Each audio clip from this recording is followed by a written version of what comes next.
après l'ouverture de la première session ordinaire de l'année à Kara, ont tenu une plénière à l'issue de laquelle ils ont adopté un projet de loi portant nouveau code de justice militaire. Nestor Moussou. Le code de justice militaire togolais en vigueur, institué par la loi numéro 81-5 du 30 mars 1981, n'a jamais pu être mis en œuvre et était depuis lors tombé de fait en désuétude à cause de nombreuses insuffisances et lacunes constatées. Le nouveau code promeut une justice militaire ayant pour vocation de s'exercer dans le respect des droits sans pour autant remettre en cause le pouvoir disciplinaire reconnu aux autorités hiérarchiques par les lois et règlements en vigueur au sein des forces de défense et de sécurité. Il établit un pont entre les sanctions disciplinaires et les sanctions pénales en organisant une justice militaire qui s'intègre à l'ordre national. Adopté à l'unanimité des députés, le nouveau code de justice militaire comporte 213 articles subdivisés en 5 livres.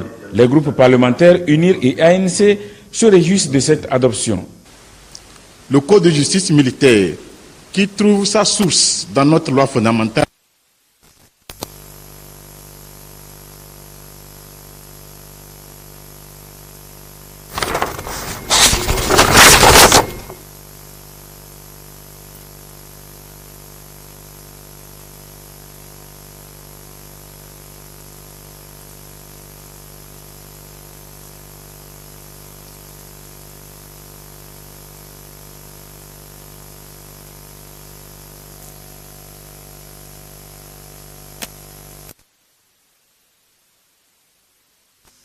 continue à ramer dans le sens de la construction d'un état de droit.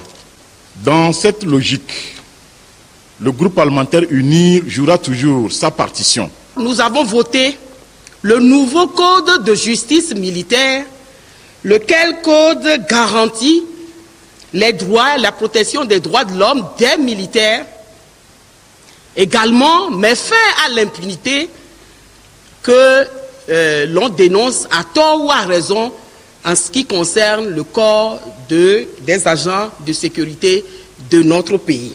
L'Assemblée nationale ayant fini de faire sa part, laisse le soin à l'exécutif de faire sa part également par la désignation, Monsieur le Président, en bonne et due forme, d'un ministre de la Défense, lequel est susceptible d'accomplir les fonctions et surtout de mettre sa responsabilité en cause devant la représentation nationale, s'agissant des nominations dont la responsabilité lui échoit dans ce texte. Aux yeux du commissaire du gouvernement, cet instrument technique comporte 3 enseignements essentiels. 1. Le nouveau code ne consacre pas une justice d'exception ou une justice parallèle à la justice de droit commun. 2. L'institution des juridictions militaires n'entame ni l'autorité du pouvoir judiciaire ni l'indépendance de la justice. 3. La justice militaire est un prolongement de la justice ordinaire et prend en compte des faits répréhensibles graves spécifiques à la vie militaire. Désormais, nos frères les militaires, paramilitaires ou les assimilés doivent avoir à l'idée que toute dérive ou autre dérèglement de leur part ne saurait plus échapper à la toile, concomitamment des règles disciplinaires, statutaires ou professionnelles et des dispositions pénales répressives, dont l'application doit concourir au renforcement de la discipline militaire, socle des armées. Se félicitant de l'adoption de ce nouveau code de justice militaire, le président de l'Assemblée nationale a relevé qu'il est appelé à consolider le processus de modernisation des forces de défense et de sécurité. La création des régions militaires, par exemple, entre dans ce processus de modernisation et d'optimisation des missions assignées à nos forces de défense et de sécurité. Il faut souligner que la loi portant code de justice militaire prend en compte la discipline militaire.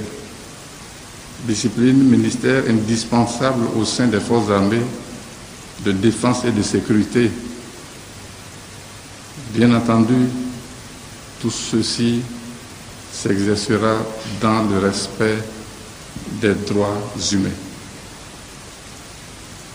Les activités de délocalisation que nous sommes en train de clôturer ont été initiées et mises en œuvre par nous tous. Ce résultat dont nous sommes absolument fiers est le fruit donc d'une synergie d'action bien réfléchie et minutieusement organisée. C'est une initiative qui rehausse, à n'en point douter, l'image de la 5e législature de la 4e République. Le président de l'Assemblée nationale a renouvelé sa gratitude au chef de l'État pour son soutien aux travaux des parlementaires organisés à Kara.